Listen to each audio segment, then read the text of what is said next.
को सब्सक्राइब करें और बेल आइकन दबाना ना भूलें। अंजलि अपनी 5 बेटियों, बड़ी बेटी रीना, छोटी कविता, तीसरी सीमा और चौथी संजू और 5वीं बेटी समीरा के साथ गोरखपुर की रहने वाली थी, जहां वो खिलौनों की पैकिंग का काम करके अपना घर चलाया करती। अंजलि अपनी 5वीं बेटी समीरा से सबसे ज्यादा प्यार करती और लगाव रखती, जो उसकी बाकी बेटियों को अच्छा नहीं लगता था, जिसके कारण वो हमेशा आपस में लड़ती रहती। ऐसे ही एक दिन सुबह के समय अंजलि अपनी बेटी समीरा के जन्मदिन पर उसके लिए सुंदर सी साइकिल लेकर आती है और 5 बहनों को बुलाकर कहती है, देखो, मैं तुम सबके लिए कितने सुंदर साइकिल लेकर आई हूँ। माँ, सच में तो बहुत सुंदर है। वो तो होगी ही ना, आखिरकार तुम्हारी माँ की पसंद की है। लेकिन माँ, आप तो हमारे घर की हालत जानती हो ना, तो इतनी महंगी साइकिल लेने की क्या जरूरत थी। हाँ माँ, दीदी सही कह रही है, साइकिल तो बहुत सुंदर है, लेकिन इसकी जरूरत नहीं थी। हाँ माँ, दीदी कह तो सही रही है, लेकिन अगर आप ले ही आई है तो कोई बात नहीं। हाँ माँ, सीमा दीदी सही कह रही है, लाइए हम चला कर देखते हैं। दूर रहो सब, क्योंकि अगर तुम्हें पसंद नहीं है तो भी मुझे इस चीज से कोई फर्क नहीं पड़ता, क्योंकि ये साइकिल वैसे भी तुम्हारे लिए नहीं है, ये तो मेरी छोटी बेटी समीरा के लिए है। आज उसका जन्मदिन है ना, इसलिए मेरी तरफ से उसके लिए गिफ्ट है। अपनी माँ की बात सुनकर चारों बहनों का मुंह बन जाता है और चारों गुस्से में अपनी माँ से कहती है, हमें पहले ही पता था। क्या पता था तुम चारों को? यही पता था कि माँ ये साइकिल हमारे लिए है ही नहीं, ये तो आपकी लाडली बेटी समीरा के लिए है। हम तो आपकी बेटियां है ही नहीं। ऐसी बात नहीं है बेटियों, मेरे लिए तुम 5 बहन एक समान ही हो और मैं तुम सबको एक समान ही प्यार करती हूँ। रहने दो माँ, वो सब तो हमें दिखाई दे ही रहा है, बल्कि बचपन से ही देखती आ रही हैं हम चारों कि आप सबसे ज्यादा प्यार समीरा को ही करती हो। दीदी, आप गलत समझ रही हो माँ को। माँ हम 5 बहनों को एक समान ही प्यार करती है।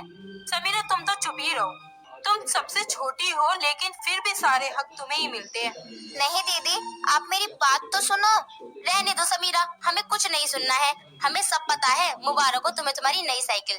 हाँ संजू सही कह रही है, ये साइकिल तुम्हारी है, तुम ही रखो अपने पास। दीदी, अब हमारे में मेरा और तेरा क्या होता है? जो भी चीज घर में आती है वो 5 की होती है, इसलिए आप अपने मन से ये मेरा तेरा की गलतफहमी निकाल दो। रहने दे बेटी, इन चारों को अपनी जलन के आगे कुछ नहीं दिखाई देता है, तो ये तेरी बात कहाँ समझेंगे? हाँ, तो बात है ना माँ। चारों इतना कहकर वहाँ से चली जाती है। तभी समीरा अपनी माँ अंजलि से कहती है, माँ देखिए ना, चारों दीदियाँ मुझसे गुस्सा होकर चली गईं। मुझे बिल्कुल भी अच्छा नहीं लगा। बेटी तू किस मिट्टी की बनी है? वो चारों तुझसे इतनी जलन करती है, जब भी तेरे लिए कोई सामान आता है वो लोग कलेश कर देती है, फिर भी तुझे उन लोगों के लिए बुरा लग रहा है?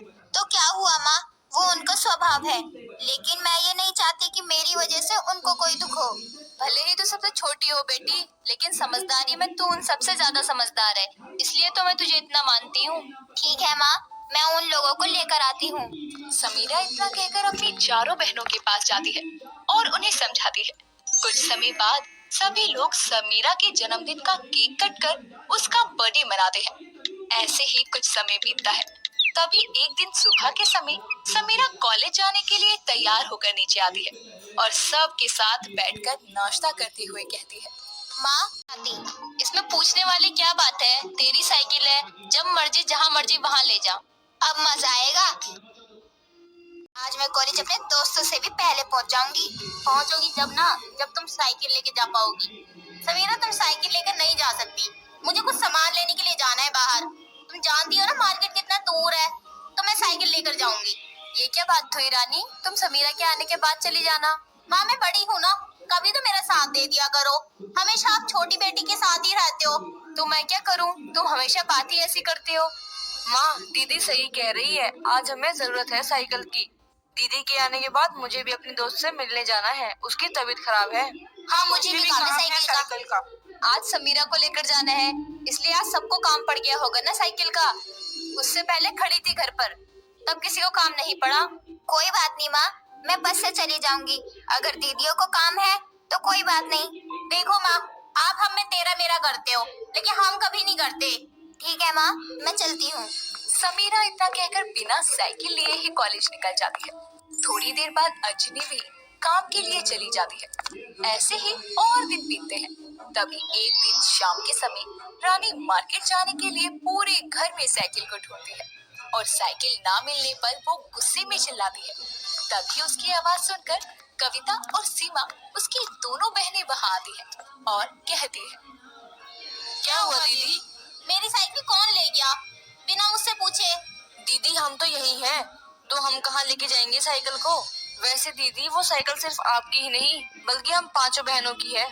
सही कहा दीदी ने। रानी दीदी, आप वैसे तो अपना सामान किसी को हाथ नहीं लगाने देती और अब समीरा की साइकिल पे अपना हक जमा रही हो। हाँ, क्योंकि मैं बड़ी हूँ ना इसलिए। लगता तो नहीं है कि आप बड़ी हैं। दीदी मुझे लगता है आपकी साइकिल संजू लेकर गई होगी, क्योंकि हम तीनों तो यही हैं, बस वही नहीं है। तुम सही कह रही हो, आने दो उसे, फिर मैं बताती हूँ।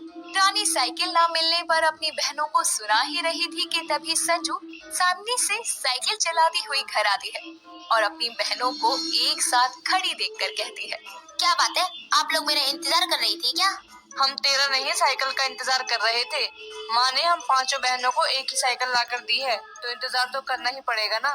आज तो ले गई, लेकिन आज के बाद कभी साइकिल को हाथ मत लगा दियो बिना पूछे। क्यों दीदी, ये साइकिल हमारी भी है, तो हम आपसे क्यों पूछे? वैसे बात तो सही कही संजू ने। ठीक है, आप लोग लड़ लीजिए, तब तक मैं साइकिल चलाकर आती हूँ। मौसम बहुत अच्छा है आज। तुम्हें समझ नहीं आता क्या? जब मैंने बोला है सीमा कि कोई साइकिल नहीं लेके जाएगा मेरी, तो फिर इनसे बहस करने का कोई मतलब नहीं है। मैं सुबह ही ले जाऊंगी साइकिल चलाने के लिए। चारों बहनें मिलकर आपस में साइकिल को लेकर बहस कर रही थी कि तभी समीरा और उनकी माँ अंजनी वहां आती है और कहती है, लगता है ये साइकिल लाकर ही गलती कर दी। वैसे भी जिसके लिए लाई हूँ उसे तो देखने को भी नहीं मिलती है। जाने दीजिए माँ, अब तुम्हारी ये साइकिल की लड़ाई खत्म हो गई हो तो अंदर चलो सब। अगले दिन सुबह सीमा अपनी बहनों के उठने से पहले ही साइकिल को लेकर सड़क पर निकल जाती है और जैसे ही थोड़ा आगे बढ़ती है तभी रानी, कविता और संजू तीनों पीछे से आकर उसकी साइकिल को पकड़ लेती है और सीमा साइकिल को बीच सड़क पर खड़ा करके उनसे बहस करने लगती है। तभी सामने से आ रही एक गाड़ी साइकिल को ठोकर मारते हुए निकल जाती है, जिससे साइकिल दूर जाकर गिरती है और उसका हैंडल टेढ़ा हो जाता है और दोनों पैडल टूट जाते हैं। जिसके बाद वो चारों जैसे तैसे साइकिल को लेकर घर आती है, जहाँ उनकी माँ अंजनी और समीरा साइकिल का हाल देखकर कहती है, अब शायद तुम चारों को सुकून मिल गया होगा। बहुत जलन थी ना तुम चारों को अपनी छोटी बहन से, इसलिए आज तक उसके ही जन्मदिन का तोहफा उसे छूने तक नहीं दिया और आज मिलकर तोड़ भी दिया। चलो, अब तुम पांचों बहनों की एक साइकिल की लड़ाई देखने से मुझे फुर्सत मिली। दीदी ये सही नहीं किया आप लोगों ने। माँ ने मुझे कितने प्यार से दी थी ये साइकिल। अपनी माँ की बात सुनकर चारों को अपनी गलती का एहसास होता है, जिसके बाद वो चारों अपनी बचाई हुई पॉकेट मनी से साइकिल को ठीक करवा के अपनी छोटी बहन समीरा को देती है। साथ ही दोनों से अपनी हरकतों के लिए माफी भी मांगती है।